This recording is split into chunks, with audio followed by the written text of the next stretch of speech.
इस तरीके से बेलन रखा हुआ है, स्वाहा। एक ऊपर वाला ये पूरा का पूरा खाली है, ये पूरा का पूरा, ये दूसरा हो गया। और ये देखो वक्र वाला, कर्ड वाला मतलब वक्र, ये पूरा का पूरा देखिए घूमा हुआ। तो ये पूरा का पूरा एक पृष्ठ हो गया, ये दूसरा पृष्ठ हो गया, ये तीसरा पृष्ठ हो गया। समझ गए? सो आज के इस वीडियो लेक्चर में हम आंकिक प्रश्न के पार्ट 2 को डिस्कस करने वाले हैं। और ये जो पार्ट 2 है या पार्ट 1 जो हमने डिस्कस करा वो चैप्टर 2 था, हमारा विद्युत फ्लक्स का था या गॉस का प्रमेय। जो हमने चैप्टर खत्म करा उसी का ये न्यूमेरिकल्स का पार्ट 2 है। बाकी का पूरा जो डेफिनेशन थे, जो न्यूमेरिकल्स थे और जो ऑब्जेक्टिव क्वेश्चन थे, सारे के सारे खत्म हो चुके हैं। और बड़ा बढ़िया तरीके से मैंने कोशिश की है उन सारे की सारी चीजों को खत्म करने की, एक शानदार तरीके से समझाने की कोशिश की है। सो अगर आप अभी न्यू हो, आपने ये सारे के सारे टॉपिक्स को पढ़ा नहीं है कहीं से, सो आप देखो उसको, और आपने पढ़ रखा है तो इस वीडियो को एंजॉय करो, ठीक है।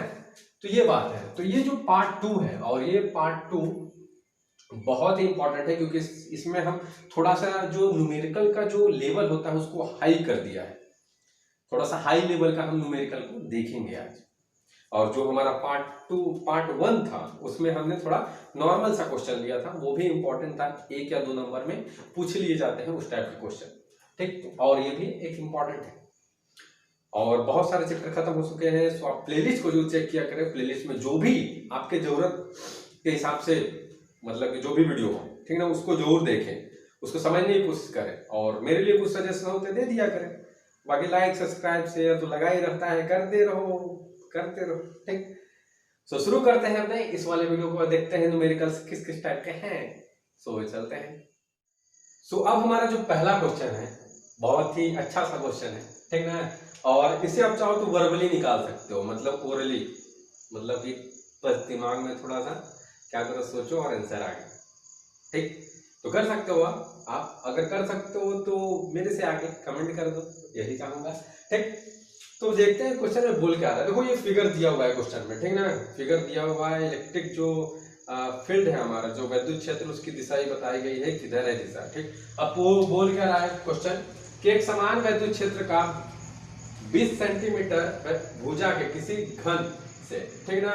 तो समान विद्युत क्षेत्र है और जिसमें एक 20 सेंटीमीटर के भुजा वाला एक घन रखा हुआ है, ठीक ना, एक समान विद्युत क्षेत्र में। इस तरीके से समझो इस क्वेश्चन को, ठीक ना। जो इस प्रकार अभिविन्यास है, जो इस प्रकार से रखा हुआ है कि इसके फलक निर्देशांक तलों के समांतर है। समझे इसका बात, मतलब इसके जो फलक है, फलक का मतलब ये इसका फेस हो गया, ठीक ना, ये इसका पूरा का पूरा, ये जैसे जो ब्लैक कलर से किया है ना हमने, काला कलर से, ये पूरा का पूरा। तो ये एक फलक हो गया, 2 फलक, 3 फलक, 4 फलक, 5 फलक, और पीछे वाला 6 फलक। 6 फलक होते हैं फलक। फलक का मतलब क्या हो जाएगा, फेसेस, जिसको इंग्लिश में हम बोलते हैं, ठीक ना। तो 6 जैसे नहीं डाइस देखा होगा आपने, क्यूब देखा होगा, तो क्यूब में क्या होते हैं कि 6 तो फलक होते हैं, ठीक है, 6 नंबर 6 फलक होते हैं, ठीक। तो ये एक समान विद्युत क्षेत्र में रखा हुआ है और विद्युत क्षेत्र की दिशा किधर है, उधर की ओर है, इस तरीके से बताया जा रहा है। तो छायांकित फलक से कितना विद्युत फ्लक्स निकलेगा, तो ये छायांकित फ्लक्स से बोल रहा है। मतलब ये जो छायांकित है, छायांकित 2 ही फलक है, 6 फलक में से 2 ही फलक क्या है, छायांकित है, और इसी से कितना ज्यादा विद्युत फ्लक्स निकलेगा ये हमसे पूछा जा रहा है। तो यहाँ पे 2 फलक है, एक क्या है, एक राइट साइड है, एक लेफ्ट साइड है कि नहीं, एक दायां एक बायों तरफ। समझ गए इस बात को। तो राइट साइड का भी निकालेंगे, लेफ्ट साइड का भी निकालेंगे, कितना ज्यादा फ्लक्स निकल रहा है, और उसी के हिसाब से क्या चाहिए, हम नेट फ्लक्स निकाल लेंगे। तो छायांकित फलक से कितना फ्लक्स निकलेगा, ठीक ना। तो देख लेते हैं इसका छायांकित फलक से कुल कितना, यहाँ पे आप कुल कर लो, दोनों मिला करके हम निकालने वाले हैं, दोनों मिला करके एक एक करके एक एक निकाल लेते हैं। आगे हम क्या करते हैं कि राइट साइड वाला निकाल लेते हैं, मतलब ये देखो राइट साइड है ना। तो अब देखो यहाँ पे थोड़ा सा दिमाग लगाना, विद्युत क्षेत्र की दिशा इधर है, और एक बात, अब यहाँ पे फ्लक्स निकालने तो हमें क्षेत्रफल वेक्टर चाहिए। अब क्षेत्रफल वेक्टर की दिशा किधर होगी, तो देखो क्षेत्रफल वेक्टर की दिशा कभी भी बाहर की ओर होती है, कभी भी लंबवत बाहर की ओर, एकदम लंबवत बाहर की ओर। जैसे ये हमारा फेस है, मान लो एक किताब है हमारे पास, इस तरीके से अगर यहाँ पे देखें तो अगर ये किताब है, ये भी मान लो एक घन की तरह है, या मान लो आप घनाभ की तरह है, जो भी मान लो, ठीक ना।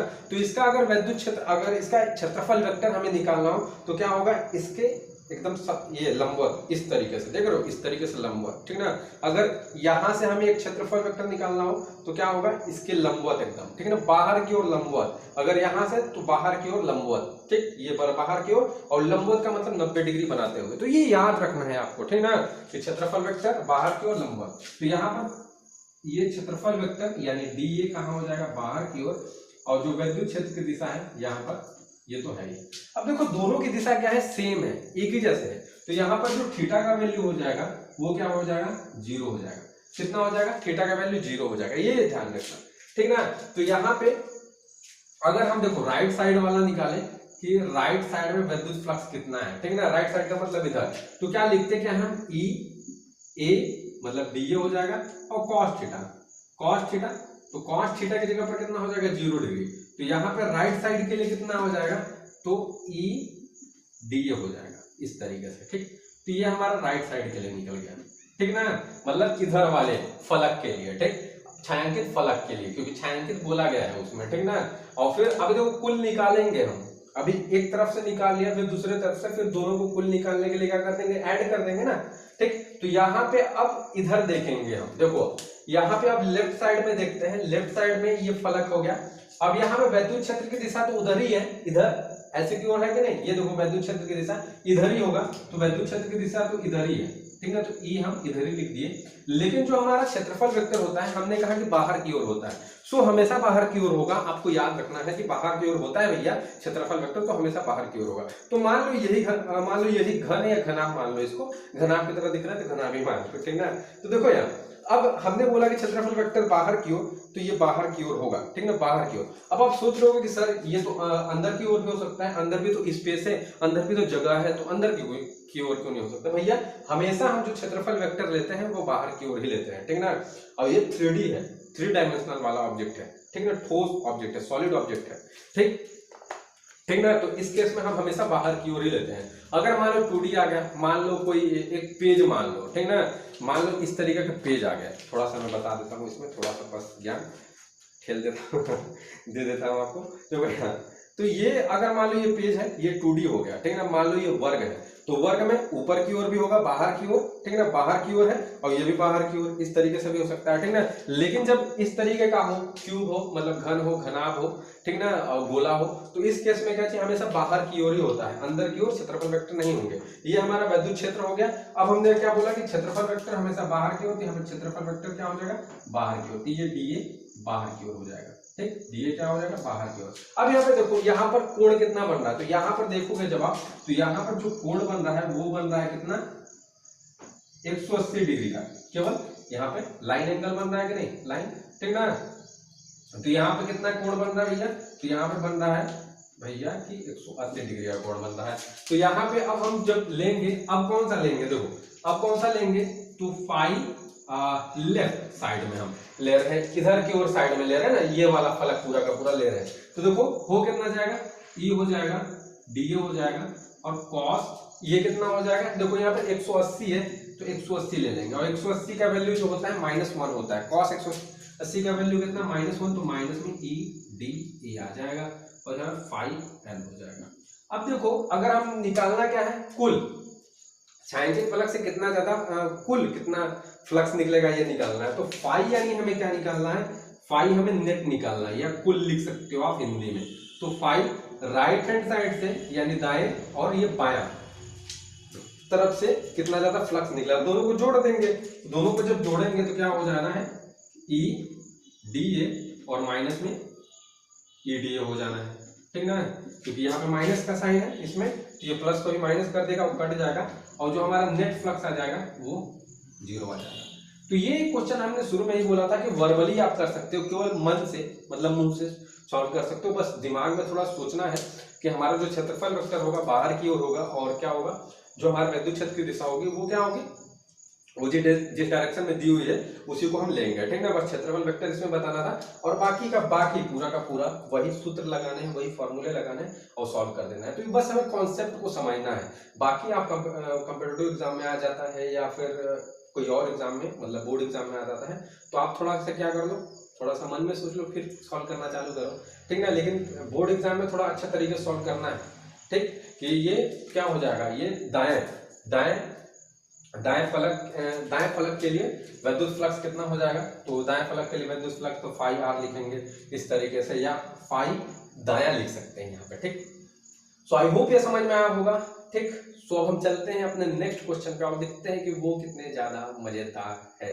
सो अब हमारा जो नेक्स्ट क्वेश्चन है ये है, अगर आपको इजी लग रहा है एक बार पढ़ लो, अगर इजी लग रहा है तो सॉल्व करके कमेंट करो, नहीं तो जिनको नहीं आ रही है वो देखेंगे बोर्ड पे। ठीक ना, ठीक, तो यहाँ पे बोल क्या रहा है क्वेश्चन कि एक अचानक बेलन एक समान विद्युत क्षेत्र E के पूर्णतः भीतर स्थित है, मतलब एक बेलन है और वो एक समान विद्युत क्षेत्र के अंदर रखा हुआ है।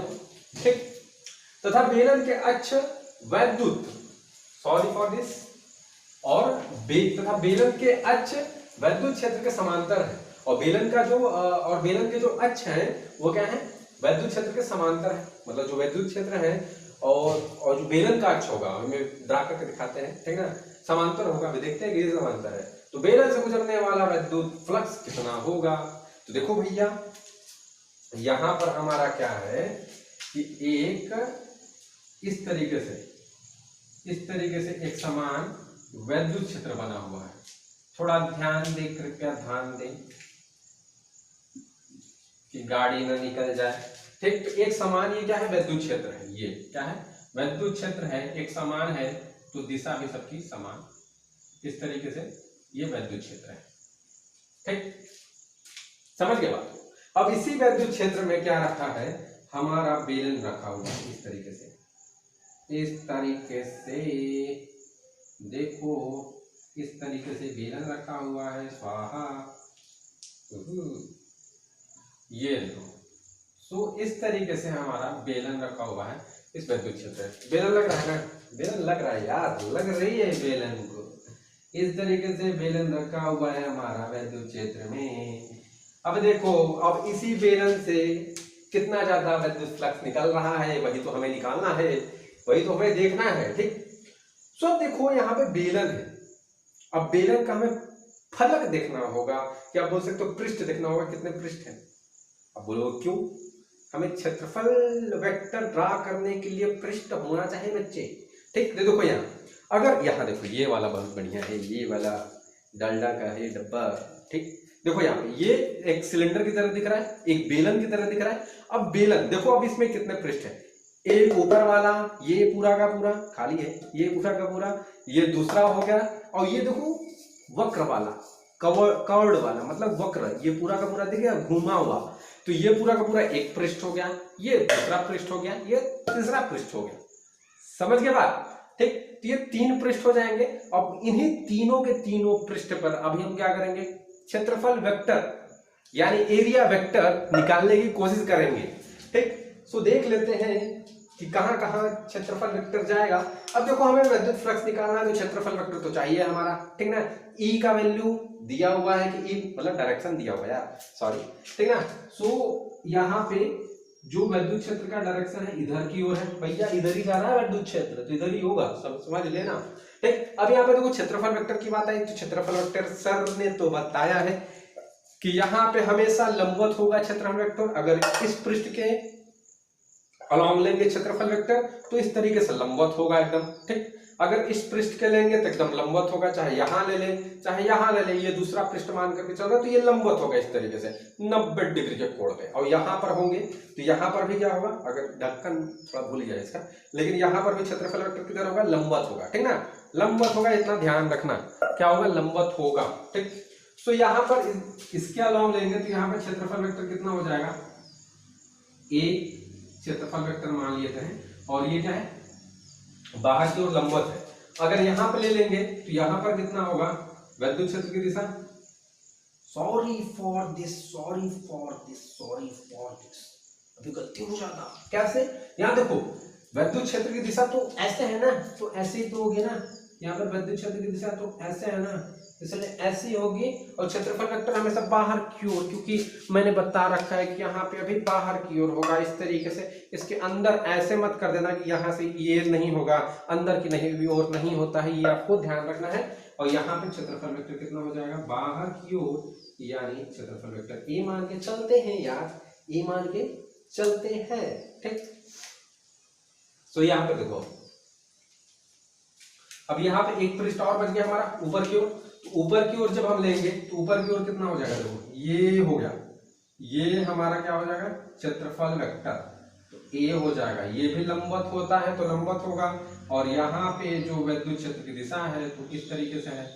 ठीक, अब देखो एंगल देख लेते हैं, यहाँ पे दोनों है ई और ई, इन्हीं के बीच में कोण बनता है, लेकिन दोनों एक ही डायरेक्शन में है, एक ही पर ऐसे हैं, एक ही डायरेक्शन में। ठीक ना, ई और ए एक ही डायरेक्शन में है, तो यहाँ पे कोई एंगल नहीं बन रहा है, यानी थीटा बराबर कितना हो जाएगा, 0 डिग्री हो जाएगा। यहाँ पे देखो, यहाँ पे ये ऐसे है और ये विद्युत क्षेत्र की दिशा ऐसे है, तो लंबवत है, तो यहाँ पर कितना बन रहा है, 90 डिग्री, यानी यहाँ पर थीटा बराबर 90, यहाँ पे थीटा बराबर 90 हो जाएगा। और यहाँ पे देखो, यहाँ पे देखो, यहाँ पे अब विद्युत क्षेत्र की दिशा इधर ही थी और हमारा क्षेत्रफल वेक्टर इधर था। ठीक ना, तो अब ये कितना हो जाएगा, यहाँ पे थीटा बराबर कितना हो जाएगा, 180 डिग्री। अरे भैया लाइन एंगल बन रहा है यहाँ पे, सीधे इससे यहाँ पे इस तरीके से। तो यहाँ पे देखो पूरा का पूरा एंगल निकल गया है। यहाँ पे बच्चे कुछ यहाँ पे कंफ्यूजन होते हैं ना कि यहाँ पे डीए देख लेते हैं कि डीए, तो देखो भैया डीए भी हो सकता है अगर हम यहाँ पे छोटा सा इसका पृष्ठ ले ले तो। ठीक, डीए लेंगे, छोटा सा पृष्ठ लेंगे, तब ऐसे हम क्या लिखेंगे, सीधे सीधा ए भी लिख सकते हैं, ए पे भी क्वेश्चन सॉल्व किया जा सकता है। ठीक है, यहाँ पे देखो, यहाँ पे अब यहाँ देखो, अगर हम नेट विद्युत फ्लक्स निकालें, ठीक ना, कुल विद्युत फ्लक्स निकालें कि पूरे का पूरे बेलन से कितना ज्यादा विद्युत बल रेखाएं पार हो रही हैं, यानी कितना ज्यादा विद्युत फ्लक्स होगा। विद्युत फ्लक्स का मतलब ही होता है कि भैया देख लो कि इस काल्पनिक बेलन से कितना ज्यादा विद्युत बल रेखाएं पार हो रही हैं। ठीक ना, तो यही हो जाएगा हमारा। ठीक, तो देखो यहाँ पे, तो नेट का मतलब सब, ये 5 1 5 2 5 3, यहाँ पर ये पहला पृष्ठ मान लो, ये और ये दूसरा मान लो और ये तीसरा मान लो। ठीक, तो यहाँ पे नेट विद्युत फ्लक्स का मतलब क्या हो जाएगा, यहां से जितना विद्युत फ्लक्स निकलेगा प्लस में यहां से जितना विद्युत फ्लक्स निकलेगा प्लस में यहां पे से जितना, यानी 5 1 प्लस में 5 2 प्लस में 5 3, इस तरीके से। तो 5 1 का वैल्यू कितना आ जाएगा, देखो 5 बराबर E D A cos theta या E A cos theta. E D A जब लगा हुआ तो इंटीग्रल लगाना पड़ जाएगा भाई, ठीक ना, इसलिए ई ए कॉस थीटा ले लेते हैं ना सीधे सीधा। देखो यहाँ पे, अब यहाँ पे 5 1 तो यहाँ पर है, तो ई ए कॉस थीटा का वैल्यू कितना है, 0 है, इस तरीके से। 5 2 कितना है, तो ई ए कॉस 90, और यहां पे ई ए कॉस 180, इस तरीके से। ठीक ना, समझ में आ गया कि नहीं। देखो 5 3 कितना है, यहाँ पे ई ए कॉस 180 हो जाएगा ना, अरे इजी है यार कितना। ठीक ना, तो यहाँ पे देखो, यहाँ पर ई ए, अब cos 0 का वैल्यू 1, cos 0 का वैल्यू 1, तो यहाँ पे 1। अगर देखो cos 90 का वैल्यू 0 हो जाता है, तो 0, और प्लस में cos, यहाँ पे cos 180, यहाँ पे 1 ई ए हो जाएगा, 180 का वैल्यू -1, यानी यहाँ पर ये क्या हो जाएगा, माइनस ई ए हो जाएगा। तो ई ए से ई ए कैंसिल, और यहाँ फ्लक्स इक्वल टू में, यानी फ्लक्स मतलब नेट जो फ्लक्स आ रहा है वो कितना आ जा रहा है, 0 आ जा रहा है। सो पहले वाले क्वेश्चन में भी आंसर 0, इस वाले क्वेश्चन में 0। इसको भी आप अंदर से फील करो, अंदर से महसूस करो, क्वेश्चन अपने आप लग जाएगा। क्षेत्रफल वेक्टर हमेशा बाहर की ओर लंबवत बनेगा, ये याद रखना। जो विद्युत क्षेत्र थी वो तो दी थी डायरेक्शन, ठीक ना, कि एक समान विद्युत क्षेत्र, तो इधर हमने डायरेक्शन ले लिया। अरे इधर भी ले सकते हो यार, कि विद्युत क्षेत्र की दिशा इधर जा रही है, वही आंसर आएगा, करके देख लेना यार। ठीक, सो आई होप ये समझ में आया होगा किस तरीके से क्वेश्चन हुआ। ठीक, तो चलते हैं अपने नेक्स्ट क्वेश्चन पे। सो अब हम लोग का अगला जो क्वेश्चन है ये है, और ये ज्यादा कठिन क्वेश्चन नहीं है, इजी सा सवाल है, ठीक ना। सो ज्यादा टेंशन लेने की जरूरत नहीं है। अगर आपको आ रहा है तो सॉल्व करके कमेंट करो जल्दी से, और नहीं आ रहा है तो कोई बात नहीं, देख लेते हैं, ठीक ना। सो क्वेश्चन बोल क्या रहा है कि 2 माइक्रोकूलम का कोई बिंदु आवेश किसी 9 सेंटीमीटर किनारे वाले किसी घनीय गॉसियन पृष्ठ के केंद्र पर स्थित है। यानी जो ये 2 माइक्रोकूलम का जो आवेश है वो क्या है, एक घनीय गॉसियन पृष्ठ है, उसी के केंद्र पर स्थित है। कौन केंद्र पर स्थित है, तो ये हमारा आवेश, ठीक है, जिसका मान है 2 माइक्रोकूलम। ठीक, तो पृष्ठ से गुजरने वाला नेट विद्युत फ्लक्स तो जाहिर सी बात है बीच में आवेश है या कहीं भी आवेश हो तो विद्युत क्षेत्र जो बनाएगा। उन विद्युत क्षेत्र को दिखाने के लिए हम विद्युत बल रेखाओं का यूज करते हैं। और विद्युत बल रेखाएं अगर पार हो रही हैं कहीं से, किसी भी पृष्ठ से पार हो रही है, तो जितना ज्यादा विद्युत बल रेखा पार होगी, मान लो 10 विद्युत बल रेखा पार हो रही है, तो वही उसकी विद्युत फ्लक्स है। देखो यहाँ पे, तो यहाँ पे थोड़ा सा मैं फिगर बना के समझा देता हूँ कि देखो ये घन जैसा इस तरीके से, ये घन के आकार का हमारा क्या है, एक गॉसियन पृष्ठ। ये गॉसियन पृष्ठ हो गया। और इसी के केंद्र में, यहाँ पर केंद्र में क्या चीज, एक आवेश रखा हुआ है और जिस आवेश का मान है 2 माइक्रोकूलम। समझ गए? तो ये आवेश जाहिर सी बात है विद्युत क्षेत्र बनाएगा और विद्युत बल रेखाएं पूरी चारों तरफ फैल जाएंगे और वो कुछ इधर से पार होंगी, कुछ इधर से, कुछ इधर से, कुछ इधर से, चारों तरफ से विद्युत बल रेखाएं पार होंगी। ठीक, तो विद्युत बल रेखाएं जितना पार होंगी किसी पृष्ठ से, वही हमारा विद्युत फ्लक्स है। तो कुल मिलाकर विद्युत फ्लक्स ज्ञात करना है। आप समझ रहे होंगे इस बात को, फीलिंग को समझिए, फील कीजिए। ठीक ना? देखो यार, तो यहाँ पे Q का वैल्यू कितना है, Q का वैल्यू 2 माइक्रोकूलम है, तो माइक्रो में है, तो इसे कूलम में चेंज करने के लिए हमें 10⁻⁶ से मल्टीप्लाई करना पड़ेगा। ठीक, तो ये कूलम में चेंज होगा। अब यहाँ पे देखो, अब यहाँ पे 9 सेंटीमीटर का किनारा है, तो ये इससे मतलब नहीं है, किनारे से कोई मतलब नहीं होता है। हमें बस क्या विद्युत फ्लक्स निकालना। तो विद्युत फ्लक्स का फार्मूला कितना होता है, गॉस का नियमानुसार, तो Q/ε0 होता है। अच्छा सर, ऐसा है? ऐसा है क्या? तो विद्युत फ्लक्स हमें निकालना है। तो देखो विद्युत फ्लक्स निकालना है तो फाई बराबर में क्या हो जाएगा, Q का वैल्यू 2 × 10⁻⁶ हो जाएगा। और यहाँ पर क्या हो जाएगा, बाई में कितना हो जाएगा, बाई में, और ये कूलम में तो कूलम लिख ही लेते हैं, और बाई में क्या है, तो बाई में हो जाएगा 8.85 × 10⁻⁻12 और यहाँ पे कूलम स्क्वायर पर न्यूटन स्क्वायर, इसका ये यूनिट हो जाएगा। सो ये अब यहाँ पे एक कूलम से एक कूलम गया, ठीक ना, यहाँ पर एक कूलम बचा हुआ है अभी भी। ठीक, और यहाँ पे अब इसको हम सॉल्व करेंगे, तो यहाँ से अगर पॉइंट हटाएंगे हम तो ऊपर 100 बढ़ जाएगा। ठीक, ऊपर नीचे से पॉइंट हटाएंगे तो 2 नंबर के बाद पॉइंट है तो ऊपर 100 बढ़ जाएगा, यानी ऊपर 200 हो जाएगा। तो इस तरीके से ये 200 हो गया। और यहाँ से 10⁻⁻6 10⁻⁻12, तो यहाँ से ऊपर से ये भी कट जाएगा, तो यहाँ पे बचेगा कितना, तो 885 × 10⁻⁻6। ठीक, अब यहाँ पे यूनिट कितना आ जाएगा, यूनिट आ जाएगा, ये देखो अब यहाँ पे ये न्यूटन मीटर स्क्वायर ऊपर चला जाएगा, तो न्यूटन मीटर स्क्वायर हो जाएगा और पर कूलम हो जाएगा इस तरीके से, क्योंकि न्यूटन मीटर स्क्वायर क्या है, नीचे बटे में है, तो ये ऊपर चला जाएगा और हमारा कूलम नीचे था तो नीचे ही रहेगा। ठीक, अब यहाँ पे अगर सॉल्व करने की कोशिश करें, अब यहाँ पे देखो, तो यहाँ पे इसको ऊपर भेज देते हैं, किसको, 10⁻6 अभी माइनस में नीचे है, तो इसको ऊपर भेज देते हैं, तो क्या हो जाएगा 10⁻प्लस में 6। ठीक, ये हो गया। अब यहाँ पे देखो, जल्दी से देखो, अब यहाँ पे 10⁻6 है, एक जीरो उसमें से हम निकाल देते हैं और 10⁻5 हो जाएगा, और यहाँ पे ताकि हमें मल्टीप्लाई करते बने। अब इससे इसको मल्टीप्लाई करेंगे तो 2.26 और गुणे 10⁻5 आ जाएगा और न्यूटन मीटर स्क्वायर पर कूलम। तो ये हमारा आंसर आ जाएगा। तो ये हमारा क्या है, फ्लक्स का वैल्यू, क्या है, फ्लक्स का वैल्यू। तो इतना ज्यादा फ्लक्स निकलेगा।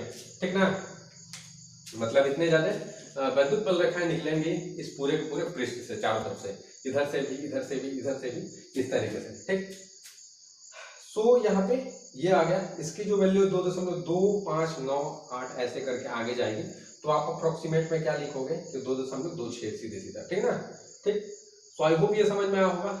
ठीक, समझ में आया तो ठीक, नहीं समझ में आया तो कमेंट करके बताओ क्या नहीं समझ में आया, फिर हम चलते हैं अपने अगले क्वेश्चन पे। तो अब हमारा जो नेक्स्ट क्वेश्चन है ये है, और इसका जो ए पार्ट है ना बहुत पिद्दी सा है, मतलब बहुत छोटा सा क्वेश्चन है। ठीक, लेकिन ये जो सेकेंड पार्ट है इसको समझना जरूरी है, ये समझने लायक। ठीक ना, ये तो फॉर्मूला भी याद रहेगा तब भी उड़ा दोगे इसको। ठीक, तो देख लेते हैं क्या बोल रहा है क्वेश्चन में, अगर आ रहा है तो करके कमेंट कर दो। ठीक, देखो अब बोल क्या रहा है क्वेश्चन में, किसी बिंदु आवेश के कारण, एक बिंदु आवेश है मतलब एक बिंदु पर आवेश रखा गया है, ठीक ना, बिंदु आवेश के कारण उस बिंदु को केंद्र मानकर, मतलब इसी बिंदु को केंद्र मान लिया गया है, ठीक, केंद्र मान कर खींचे गए 10 सेंटीमीटर त्रिज्या के गोलीय गॉसियन पृष्ठ पर विद्युत फ्लक्स इतना है, तो बिंदु आवेश का मान कितना होगा। मतलब यहाँ पे देखो, यहाँ पर अगर फिगर बना करके समझाने की कोशिश करूं मैं, तो यहाँ पर एक बिंदु है, यहीं पे आवेश बनाया गया है और इसी बिंदु को मान करके एक गॉसियन पृष्ठ खींचा गया है जो कि गोलीय है। क्या है? जो कि गोलीय है, अंडाकार हो गया नहीं, देखो जो कि गोलीय है, ये गोलीय हो गया, ठीक, ये गॉसियन पृष्ठ हो गया हमारा, ये पूरा का पूरा गॉसियन पृष्ठ है। पर विद्युत फ्लक्स का मान दिया हुआ है कि विद्युत फ्लक्स इतना है, ठीक, तो इस आवेश का मान पूछ रहा है कि इस आवेश का मान बताओ, ठीक, तो ये तो कितनी सा याद लग जाएगा, ठीक ना। देखो यहाँ पे सॉल्यूशन में अगर हम जाएं तो सॉल्यूशन में क्या दिया गया है, तो दिया है हमारा फ्लक्स का वैल्यू, तो फ्लक्स का वैल्यू को, विद्युत फ्लक्स का वैल्यू दिया है -1.0 को कोई मतलब नहीं है यार, तो उसको हम हटा देते हैं सीधे सीधा, और ये 1 का भी कोई मतलब नहीं है, लेकिन रख लेते हैं, क्या जाता है यार। देखो यहाँ पे फ्लक्स का वैल्यू दिया था, अब यहाँ पे हमें Q का वैल्यू निकालना है, तो आप जानते हो फाई बराबर में होता है Q/ε0 होता है, तो यहाँ पे अगर Q का वैल्यू निकालना तो Q बराबर में कितना हो जाएगा, φε0, सही है ना। अब यहाँ पे देख लो कि Q बराबर में फाई की वैल्यू कितनी है, तो फाई की वैल्यू दिया हुआ है -1 × 10⁻³ इंटू में ε0, यानी 8.85 × 10⁻12 कितना होता है वैल्यू, यूनिट सब अपने से लिख लेना थोड़ा, ठीक। अब देखो यहाँ पे जब मल्टीप्लाई कराएंगे तो 1 में ये मल्टीप्लाई हो जाना है और 8.85 × 10 की घाते 10 की घाते यहाँ पे लिखेंगे, 10 की घाते कितना आ जाएगा, देखो -12 है प्लस 3 है, कितना आ जाएगा, 9 आ जाएगा, वो भी माइनस में। सो ये कूलम, सो जो आवेश है हमारा, आवेश कितना आ गया, ये इतना आ गया। ये तो पिद्दी सा क्वेश्चन था, कोई भी कर देगा। लेकिन अब यहाँ पे देखो, यहाँ पे ये मजेदार है कि यदि गॉसियन पृष्ठ की त्रिज्या 2 गुनी कर दी जाए तब विद्युत फ्लक्स कितना होगा। 2 गुनी करने की बात कर रहा है, अभी 10 सेंटीमीटर की त्रिज्या थी, अब बोल रहा है कि 10 से गुना क्या कर दो, 20 कर दो, तब कितना होगा। देखो अगर इस क्वेश्चन का साफ साफ जवाब दूं तो कभी भी जो गॉसियन पृष्ठ होता है वो अपने त्रिज्या पर निर्भर नहीं करता है। अब तुम्हारे दिमाग में आ रहा है क्या बोल दिए सर, आपने क्या बोल दिया। देखिए देखो, तो हमने बोला जो गॉसियन पृष्ठ है वो कभी त्रिज्या पर निर्भर नहीं करता है, गोलीय है। देखो कैसे नहीं करता है, देखो याद करो कि यही हमारा क्या था, मान लो कि इसकी अभी त्रिज्या r है, ठीक, मान लेते हैं कि ये गॉसियन पृष्ठ है, गोला है, यहाँ सेंटर है, इसकी त्रिज्या r है मान लो, ठीक ना। तो जब हम इस नियम का फॉर्मूला का यूज करके गॉसियन पृष्ठ का विद्युत फ्लक्स निकाल रहे थे हम, ठीक ना, कि गॉसियन पृष्ठ बनाते हैं, उस गॉसियन पृष्ठ से कितना ज्यादा हमारा विद्युत बल रेखा निकल रही है, यानी उस गॉसियन पृष्ठ का कितना ज्यादा विद्युत फ्लक्स है, तो इसी का हम यूज कर रहे थे। अरे ये विद्युत फ्लक्स वाला फार्मूला है यार, ये गॉसियन पृष्ठ का निकाल रहे हैं हम, ठीक ना, जिसको गॉस का नियम तुम बोल रहे थे, ठीक ना, Q/ε0 इस फार्मूले को निकाल रहे हैं, ठीक ना।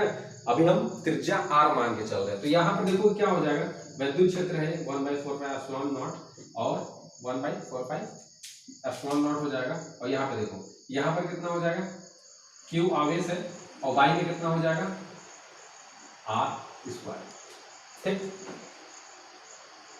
ठीक ना। अब यहाँ पे देखो, थोड़ा रुको, पंखा बंद करके आते हैं। पंखा चल रहा है, तुम लोग को सुनाई नहीं देगा फिर बढ़िया से, इसीलिए पंखा बंद कर दिया हमने। देखो यहाँ पे, अब यहाँ पे Q/r² हो गया। अब ये क्या है, एक है हमारा क्षेत्रफल है, अब गोला है, गोला का क्षेत्रफल 4πr², 4πr²। देखो अब यहाँ देखो, r² से r² कट गया, 4π से 4π कट गया, बचा कितना हमारा, तो फाई बराबर में आ गया, फाई बराबर में Q/ε0। ये समझ गए कि नहीं, देखो Q/ε0 आ रहा है। अब देखो बात है कि यहाँ पर हमने जो त्रिज्या था r लिया था, अब मान लो क्वेश्चन में जो बोल रहा है, मान लो 2 गुना कर देते हैं, 3 गुना 10 गुना कर दो यार, मान लो 2 गुना भी करते हैं, ठीक ना, 2 गुना कर देते हैं, फिर 50 गुना करके दिखा देंगे, ठीक ना, ठीक। यहाँ पे देखो, यहाँ पे इतना कॉपी कर देना पीछे बढ़ा करके, देखो यहाँ पे। अब यहाँ पे फिर से हम यही फॉर्मूला का यूज करते हैं, ठीक।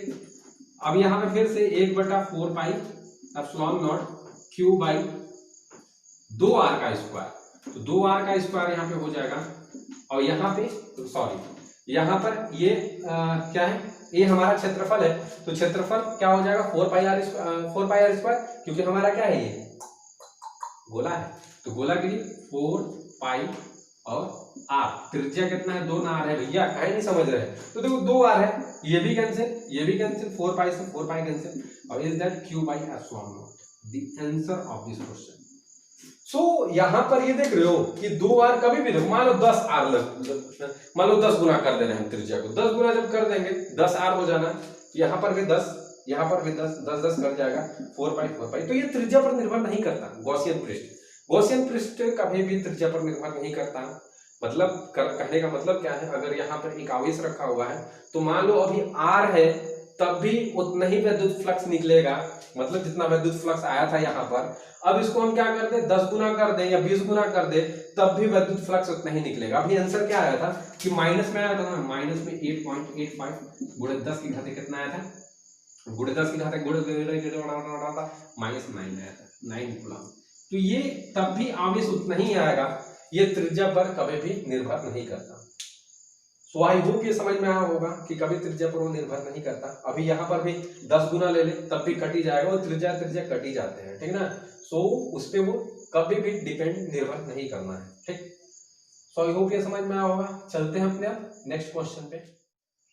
सो अब हमारा जो अगला क्वेश्चन है कुछ इस टाइप का दिख रहा है, और ये क्वेश्चन थोड़ा समझने वाला है, थोड़ा कैलकुलेशन वाला है, मतलब दिमाग भी चाहिए, थोड़ा फॉर्मूले भी चाहिए, सब चीज चाहिए, ठीक है। तो अगर आपको आ रहा है तो वीडियो को पॉज करो और लगा करके कमेंट करो कि सर मैंने कर लिया।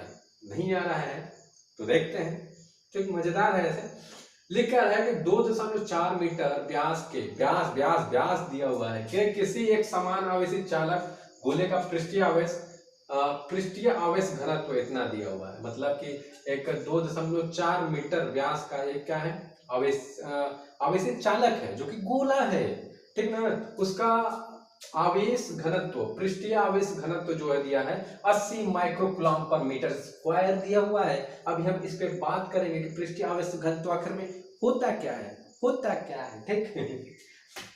लगा सर जी कहाँ हो गया है, कुछ नहीं हुआ यार। देखो तो गोले पर आवेश ज्ञात करो, मतलब गोले पर आवेश कितना है यानी Q की वैल्यू कितनी है वो ज्ञात करनी है, और गोले के पृष्ठ से निर्गत, मतलब गोले के पृष्ठ से निर्गत मतलब जो निकल रही है क्या कुल विद्युत फ्लक्स, कि गोले के पृष्ठ से कितना ज्यादा विद्युत फ्लक्स निकल रहा है। ऐसे गोला है मान लो, तो यहाँ से भी विद्युत फ्लक्स, यहाँ से भी, यहाँ से भी, यहाँ से भी, यहाँ से भी, मतलब विद्युत बल रेखाएं कितनी निकल रही है, वही तो होता है विद्युत फ्लक्स, ठीक ना। तो देखो आगे हमारे पास बोल दिया भैया कि ये व्यास है, तो यहाँ पे अगर हम ये व्यास दिया हुआ है भैया, कितना दिया हुआ है 2.4 मीटर, तो भैया उसके हिसाब से त्रिज्या कितना हो जाएगा, तो त्रिज्या तो 2.4 को 2 से भाग कर देंगे तो सर वही त्रिज्या हो जाएगा, यानी इतना मीटर त्रिज्या हो गया। और यहाँ पे बच्चे देख लो, ठीक। अब गोले की बात की जा रही है, तो गोले की बात की जा रही है, तो एक गोला है, ठीक ना, आवेशित चालक गोला है, ठीक। तो यहाँ पे इस तरीके से हम एक गोला बना लेते हैं, ये हमारा गोला है, ठीक। ये आवेशित चालक क्या हो गया, गोला होगा। यहाँ पर क्या है, ये सेंटर है, क्या है इसका सेंटर है, त्रिज्या कितना है r है, यानी 1.2 मीटर है, ठीक। ये हमारा हो गया। और इसका पृष्ठीय आवेश घनत्व को हम सिग्मा से दिखाते हैं, और सिग्मा बराबर कितना दिया है 80 माइक्रोकूलम पर मीटर स्क्वायर। सर ये तो माइक्रो में दे दिया, तो भैया इसको आप माइक्रो से हटा लो, यानी 10 की घात -6 से जब गुणा करा दोगे तो यहाँ पे कूलम पर मीटर स्क्वायर आ जाएगा, इस तरीके से, ठीक। सो आपको दिख रहा है कि नहीं, थोड़ा सा देख लो, मैं आपको दिख रहा है कि नहीं, थोड़ा सा दिख रहा है, रुक जाना थोड़ा सा, या दिख गया, चलो ठीक। सो आपको दिख रहा होगा। अब यहाँ पे तो ये माइक्रो से हमने चेंज कर दिया, तो यहाँ पर 10⁻⁶ जब मल्टीप्लाई करा दिए तो माइक्रो हट जाएगा, कूलाम मीटर स्क्वायर बच जाएगा। समझ गए? ये समझ गए। देखो अब यहाँ पर हम इसकी बात करते हैं आगे, तब हम अब इसकी बात किया जाएगा। तब यहाँ पे देखो ये सिग्मा क्या है? सिग्मा क्या है कि आवेश को बताता है। किसी भी पृष्ठ पे, मान लो कोई पृष्ठ ये गोला है तो गोले पे कितना आवेश है इसको बताता है, ठीक ना। ये आवेशित है, एक समान आवेशित है, तो भैया कितना आवेश है ये तो बता दो। कितना आवेश है? 10 करोड़, 5 करोड़, कितना? ठीक, तो सिग्मा उसी चीज को बताता है कि कितना आवेश है। अब देखो यहाँ पे 80 × 10⁻6 कूलाम पर मीटर स्क्वायर। पर का मतलब समझते 1 मीटर, पर का मतलब 1 मीटर, मतलब ये इतना, अगर मान लो 1 मीटर है तो इतने में इतना ज्यादा आवेश है। समझो इस बात को, ये इंपॉर्टेंट है कि भैया जो हमारा पृष्ठीय आवेश घनत्व क्या बताता है? आवेश को बताता है। यहाँ पर इतना मान दिया हुआ है कि कूलाम पर मीटर स्क्वायर, यानी पर का मतलब 1 मीटर स्क्वायर, तो यहाँ पे इतना कितना, तो 80 × 10⁻6 कूलाम पर मीटर स्क्वायर यहाँ पे आवेश है। अगर इतना हम 1 मीटर मान लेते हैं तो 1 मीटर स्क्वायर का दिया हुआ है कि 1 मीटर स्क्वायर पे इतना ज्यादा आवेश है भैया। इतना बात समझ गई? तो ये आवेश को बताता है। अब मान लो पूरे के पूरे ये 1 मीटर का दिया हुआ है, समझे कि नहीं? ठीक है ना, पर मीटर बोला यार, पर मीटर स्क्वायर तो 1 मीटर का स्क्वायर में क्या समझ रहे हो, ठीक है। तो अब मान लो 1 मीटर का स्क्वायर, 1 मीटर स्क्वायर का पता चल गया कि 1 मीटर स्क्वायर पे इतना ज्यादा आवेश है, तो भैया पूरे के पूरे गोले पर कितना ज्यादा आवेश है? पूरे के पूरे गोले पर कितना ज्यादा आवेश है? तो पूरे के पूरे गोले पर अगर हमें आवेश निकालना है तो करना क्या होगा हमें कि पूरे के पूरे गोले का क्षेत्रफल, तो क्षेत्रफल कितना हो जाएगा? 4πr², 4πr², और इस सिग्मा से क्या कर देंगे? मल्टीप्लाई कर देंगे। ये समझ में आया?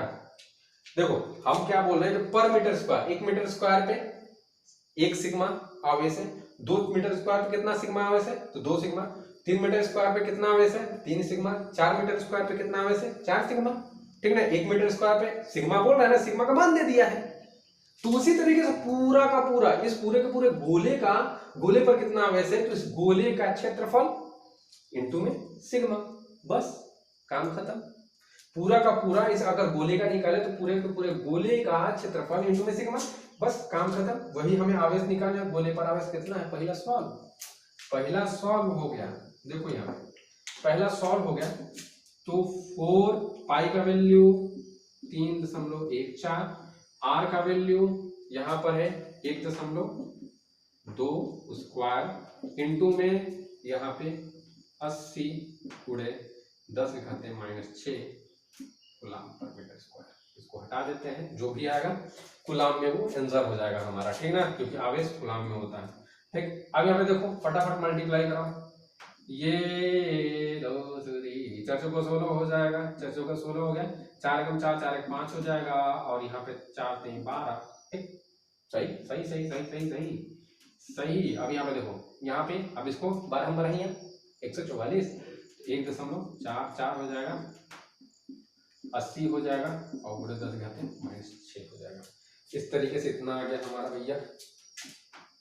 इतना जब आ ही गया है तो देखो, इतना जब आ गया तो अब इसको सॉल्व करेंगे तो कितना आ जाएगा? सॉल्व कर लेते हैं। इन सबको जब सॉल्व करोगे तो पूरा का पूरा, तो आंसर कितना आ जाएगा? आंसर लगभग आएगा 1.45 × 10⁻3। ठीक, और ये हो जाएगा कूलाम। क्यों? क्योंकि ये आवेश निकाल रहे हैं, तो ये आंसर आ जाएगा। इसको आसानी से सॉल्व कर सकते हो आप। आगे सबको मल्टीप्लाई कर दो। मल्टीप्लाई करने के बाद हमेशा जो पॉइंट होना चाहिए, मतलब जो दशमलव होना चाहिए, आगे से 1 नंबर के बाद होना चाहिए, याद रखना ये बात, ठीक ना। तो आगे मल्टीप्लाई करो। अगर मान लो नहीं आता है तो ये मैं जरूर बताऊंगा कि कैसे आपको एक सही तरीके से कैलकुलेशन करना है, एक पर्टिकुलर वीडियो में, या फिर मैं आप बोलना कि सर कैलकुलेशन भी कराया करो, तो मैं करवाऊंगा, ठीक ना। ऐसे कैलकुलेशन आप कर सकते हो यार, सिंपल सा ये कैलकुलेशन तो है, और कुछ करना नहीं है। बस क्या करना है, मल्टीप्लाई कर देना है, और याद रखना है कि जो पॉइंट होगा 1 नंबर के बाद होगा। तो इस पॉइंट को आप मान लो पॉइंट कहीं पर रखिए, तो इस पॉइंट को 1 नंबर पे लाने के लिए आपको क्या करना है, मल्टीप्लाई डिवाइड जो भी होगा वो करोगे, और करने के बाद ये भी कुछ घट जाएगा, यहाँ से ये बढ़ जाएगा, क्योंकि ये माइनस में है तो ये बढ़ जाएगा, और यहाँ पे आपका आंसर आ जाएगा। ठीक, तो इतना अभी हमारा क्या आ गया, ये आवेश आ गया। क्या आ गया? आवेश आ गया। अब देखो, अगर ये समझ में आ गया होगा तो इसको मिटाते हैं। कॉन्सेप्ट समझना जरूरी होता है। पूरा का पूरा जो कॉन्सेप्ट है ना कि ये क्यों, ये क्या है, सिग्मा क्या है, आखिर में ऐसा क्यों हो रहा है, ठीक है, ये समझना बहुत ज्यादा जरूरी होता है। बाकी कैलकुलेशन आप सिंपल सी होती कर सकते हो, नहीं आएगा जिंदा है। देखो देखो अब यहाँ पे ये समझ में आ गया होगा, चलो इसको मिटा देते हैं यहाँ पे। अब इसकी वैल्यू चाहिए हमें, क्यों चाहिए भैया, क्योंकि यहाँ पे देखो गोले के पृष्ठ से निर्गत, निर्गत मतलब बाहर की ओर निकलना, ठीक है ना, कुल विद्युत क्षेत्र, विद्युत फ्लक्स कितना होगा, ठीक है ना। तो ये निर्गत विद्युत फ्लक्स पूछ रहा है भैया कि यहाँ से ये कितना ज्यादा विद्युत फ्लक्स, मतलब विद्युत बल रेखाएं निकल रही है, ठीक है ना, कि यहाँ से ये बाहर कितना ज्यादा विद्युत फ्लक्स निकल रही है, तो यही पूछा जा रहा है हमसे, ठीक। तो यहाँ देखो देखो क्या देखे सर, देखो यहाँ पे विद्युत फ्लक्स निकालना है, विद्युत फ्लक्स का जो वैल्यू होता है गॉस के नियम से Q बाई एप्सिलॉन नॉट होता है। अब यहाँ पर Q का वैल्यू यहाँ पर हमारे पास है कि 1.645 गुणे 10 की घाते -3, और यहाँ पर कितना हो जाएगा, ये कूलाम हो जाना है, ठीक। और यहाँ पे एप्सिलॉन नॉट का वैल्यू कितना हो जाएगा, तो 8.85 गुणे 10 के घाते -12 कूलाम स्क्वायर पर न्यूटन मीटर स्क्वायर। इस तरीके से एक कूलाम से भैया, एक कूलाम गया गया गया गया, ये न्यूटन मीटर स्क्वायर कहाँ चला जाएगा, ऊपर चला जाएगा, ठीक, कहाँ चला जाएगा, ऊपर चला जाएगा। अब देखो इसको सॉल्व करना है, तो इसको सॉल्व करने के लिए ये भी 2 नंबर के बाद यहाँ पे पॉइंट है, ये भी 2 नंबर के बाद पॉइंट है, पीछे से देखो ये भी 2 नंबर के बाद पॉइंट, ये भी 2 नंबर के बाद कट जाएगा, ठीक है ना। पीछे से जब सेम नंबर के बाद पॉइंट होते हैं तो उसको काट देते हैं हम, तो 1 4 और पाई में 8। अब यहाँ पे देखो जरा सा, 10 घाते 3 था, 10 घाते 12 में से 10 घाते 3 निकल जाएगा, 10 घाते कितना बच जाएगा, 10 घाते 9 9 9 9, 10 घाते नीचे -9, सॉरी -9 बचेगा, -9 को क्या कर देंगे, ऊपर भेज देंगे इस तरीके से, ठीक, ऊपर भेज देंगे, तो 10 घाते -9 ऊपर, सॉरी 10 घाते 9 नीचे बचा था, इसके लिए माफी चाहूंगा, 10 घाते 9 नीचे बचा था, तो ऊपर जब भेजेंगे तो ये प्लस में आ जाएगा, समझ गया ना, ये प्लस में आ जाएगा यहाँ पे। अब देखो 10 घाते 9 है, तो इसमें से एक पॉइंट क्या कर देते हैं कि log 2 भैया दे ले, एक पॉइंट इसको दे देते हैं, यहाँ पे 10 घाते 8 और यहाँ पे 8 इस तरीके से इतना आ जाएगा, इतना समझ गए। अब देखो यहाँ पे, अब इसको जब काटेंगे 885 से 1450 को काटेंगे, तो हमारे पास जो आंसर आएगा वो आ जाएगा 1.6 इंटू 10 की पावर कितना हो जाएगा 8, मात्रक ये ऊपर चला जाएगा, तो न्यूटन मीटर बाई में कूलाम, न्यूटन मीटर स्क्वायर पर कूलाम स्क्वायर। देखो मात्रक एक बात तुम लोग को समझा देते हैं, देखो ऊपर कितना था, ऊपर कूलाम था, नीचे कूलाम स्क्वायर पर न्यूटन मीटर स्क्वायर था, ये चीज इस तरीके से था, ठीक, हाँ इस तरीके से था। तो एक कूलाम से एक कूलाम का कैंसिल हो गया, ठीक, तो बचा गया यहाँ पे, देखो बचा गया, तो बचेगा ये कि ये बच गया, तो ये ऊपर चला जाएगा, तो ये ऊपर जाएगा, तो न्यूटन मीटर स्क्वायर पर कूलाम ये बच जाएगा, क्योंकि यहाँ पे एक ही तो कूलाम बचा है, तो इस तरीके से ये होता है। तो मैं आशा करता हूँ कि ये सारे के सारे जो न्यूमेरिकल्स थे बहुत ही ज़्यादा इंपॉर्टेंट थे, ये समझ में आए होंगे, पूरे के पूरे जो फैक्ट थे कि क्यों ये सिग्मा क्या होता है, इसी तरीके से बहुत सारे चीज़ों के बारे में मैंने बताने की आपको कोशिश की है, ठीक ना, जस्ट आपको मेरी थोड़ी सी कोशिश थी आपको बताने के लिए, और मैं ज़्यादा कोशिश करता हूँ कि आपको बता सकूँ, ठीक।